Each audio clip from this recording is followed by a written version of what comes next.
আজকে বানাবো লিভার কারি।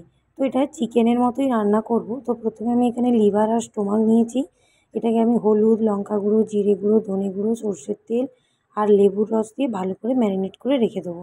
তারপর কড়াইতে সর্ষের তেল গরম করতে দিয়ে একটু জিরে, তেজপাতা, শুকনো লঙ্কা আর গরম মশলা ফোড়ন দিয়ে পেঁয়াজ কুচি দিয়ে ভালো করে পেঁয়াজটাকে ভেজে নেবো।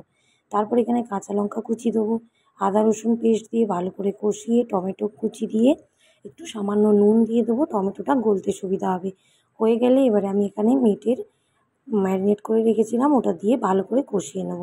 তারপরে আমি আবারও হলুদ, লঙ্কা গুঁড়ো, জিরে গুঁড়ো, ধনে গুঁড়ো আর একটু চিকেন মশলা, চিনি এগুলো সব দিয়ে কাশ্মীরি মির্চ দিয়ে ভালো করে কষিয়ে নেব।